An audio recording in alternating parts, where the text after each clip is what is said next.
Hello there everyone, and welcome back to this Boshin War Battle series. So we're up for the next battle, which is Miyako Bay. So, since the last battle of Ueno, the remaining forces loyal to the Tokugawa have retreated to the island of Hokkaido to form the Enso Republic. The Navy is dispatched to help out, since, well, if you're gonna move an army out to suppress the revolt on an island, you're gonna need a navy.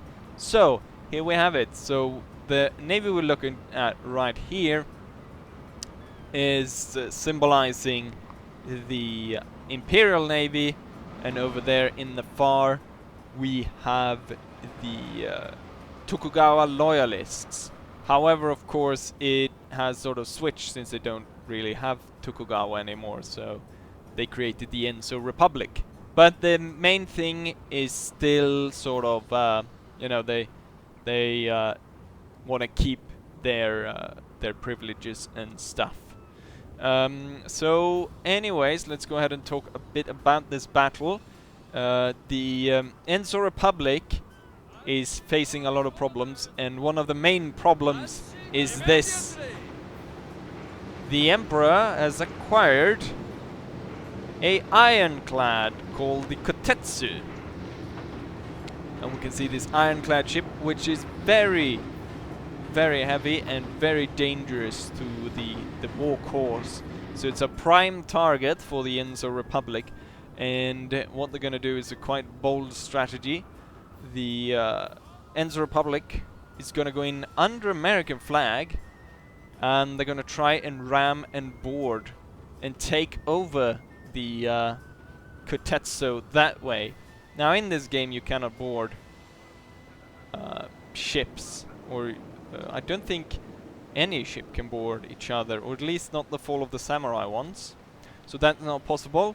But for the purpose of the battle, I'm going to act surprised, playing the Imperial forces here, by the sudden attack by the Enso Republic, coming in then under American flags. So the boats we have here is the Kotetsu, and then over here we have the Kasunga, and over there is to symbolize transport ships that I've laid anchored over there. And over for the Enso Republic, there were originally 3 ships. We've got Kaiten and Banjuru coming in here. Unfortunately, the Enso Republic, or unfortunate for the Enso Republic, these 3 ships, because we also had the Takao, but they all suffered quite heavily during a storm as they were traveling to Miyako Bay,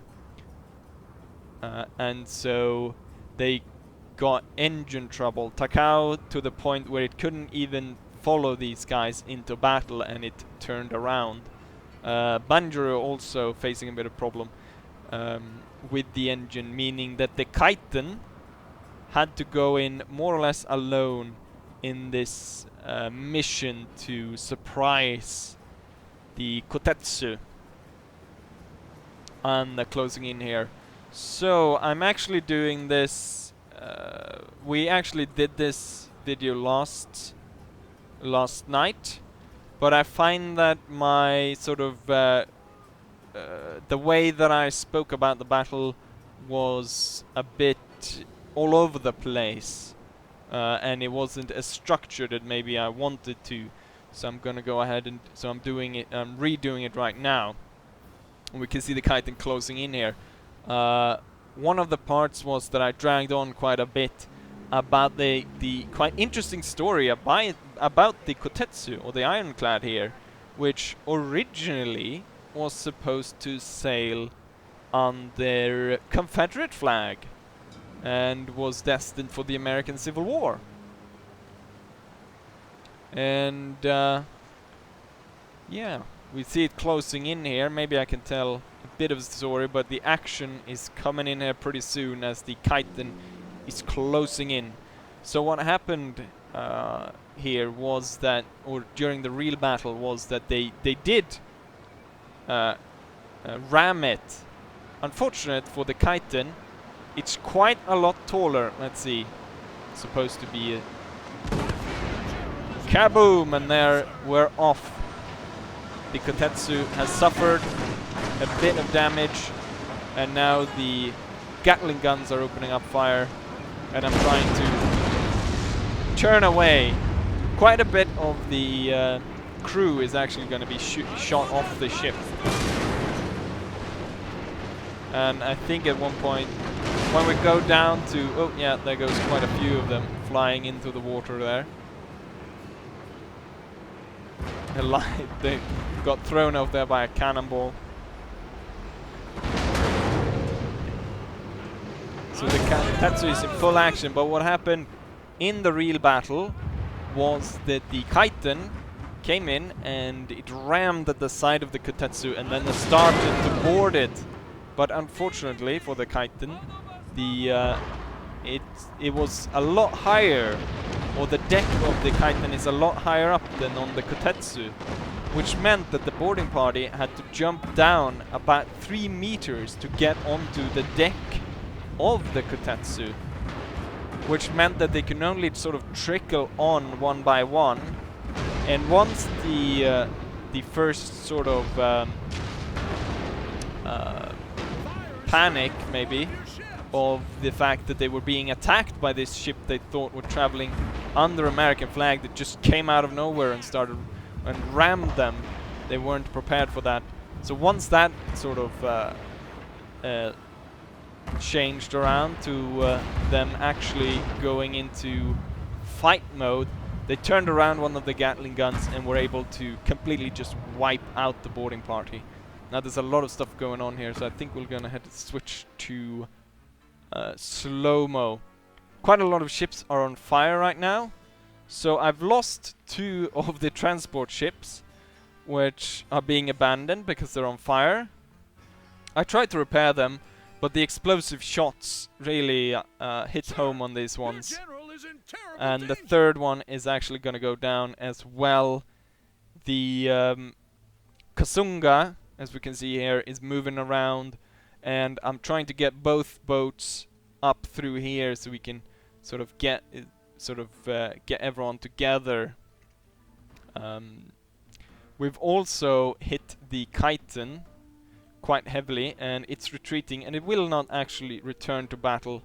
The Kotetsu also caught on fire very quickly, but we have now been able to put out the fire, and as you can see, quite a lot of the crew has been taken out. Now, even though we actually used armor-piercing cannonballs, you can see that the Kotetsu is actually holding up pretty well, although they won't be escaping through the life raft or that one, since it's sort of it's hanging into the water here.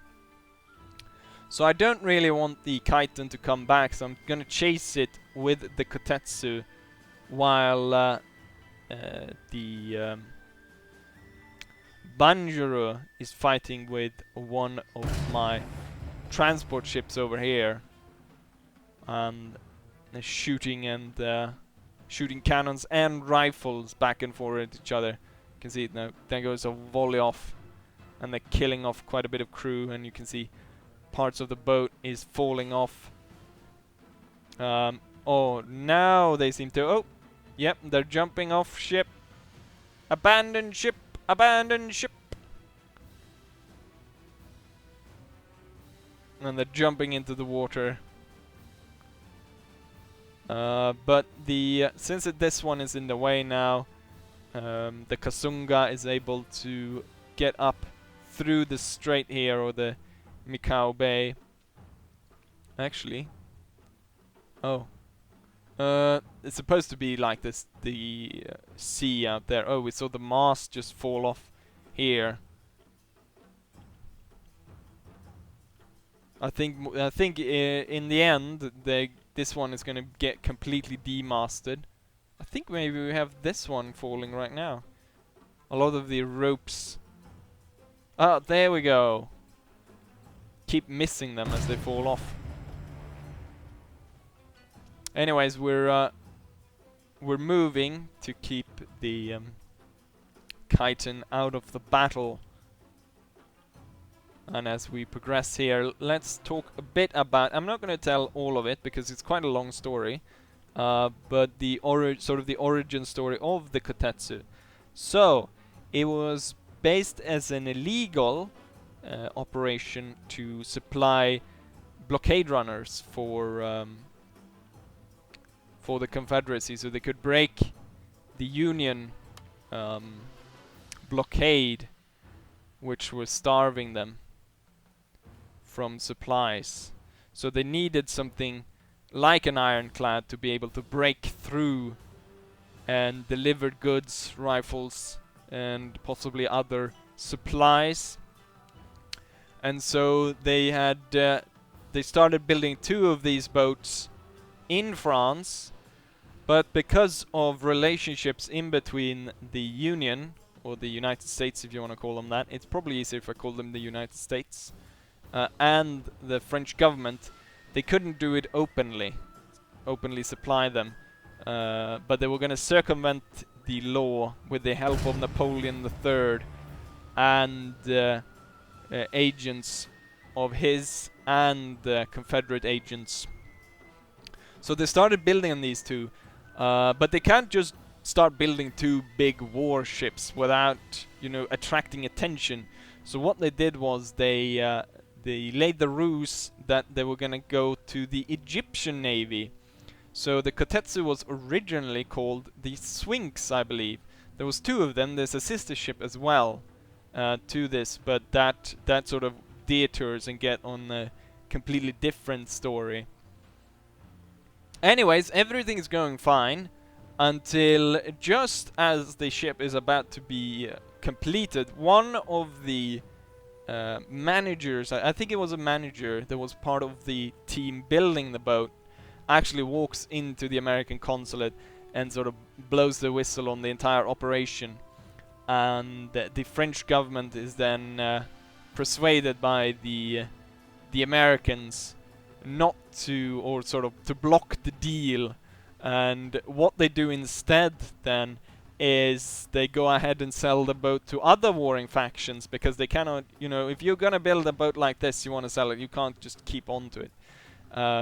So they sell the 2 boats to either side of another war that is currently raging, and that is with Denmark and Prussia. So the sister ship of the Kotetsu goes to the Prussians and becomes the what was it? The Alterbert or something. I can't exactly, or the something like that. The Albert or something. And then the Kotetsu is destined for Denmark under the name of Storknorden.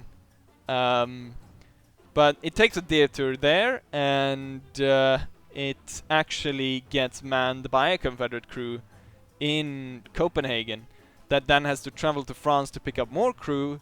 It takes on a leak on its way to France, so it has to go to, I believe it goes to Spain to repair the leak. All the while, the US Navy is actually trailing, keeping an eye on the boat. Oh, even more troops are getting shot off the boat right here, as we see a cannonball just ripping through. Let's see if we can see. Yeah, quite a few guys flew off there, landing in the water. Hopefully they can swim. Anyway, so it takes on a leak and has to be repaired. So I believe it goes into port somewhere in Spain. Once it's ready, it crosses the Atlantic and ends up in the Americas. Unfortunate for them, though, the war is over by that time. The Confederacy have lost.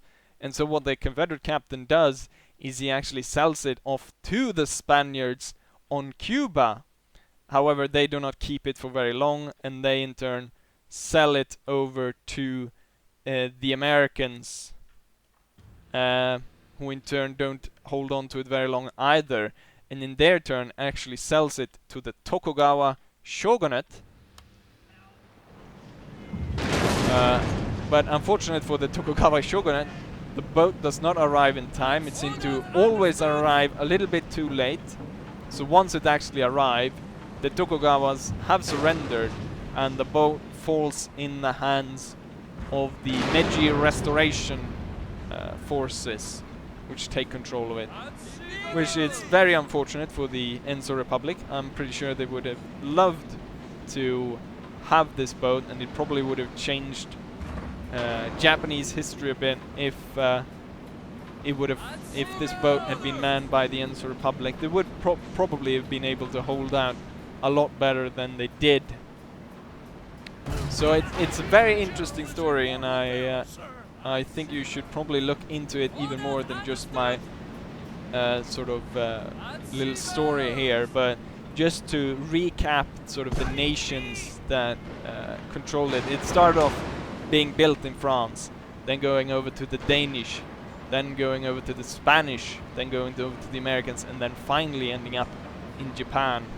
I'm gonna go ahead and ram the Banjuru here, and it's gonna be enough to sink the boat, as we can see here. And down she goes. It sounded like those guys actually said down she goes. And here the ship sinks to the bottom of the bay. You could hear a bit of fire there, and that was because the Gatling gun actually opened up fire. So not only are they drowning, they're being fired upon by a Gatling gun. So not very nice there by the Kotetsu. I believe Kotetsu is also in Japanese means literally like the iron boat. But anyways, here we had the Battle of Miyako Bay. I hope you guys enjoy this battle, and I think we're gonna go off to the next battle, which will be the last one for this series, to see the end of this war. Anyways, as I said, I hope you guys enjoy it, and hopefully I'll see you guys for the next one. Bye!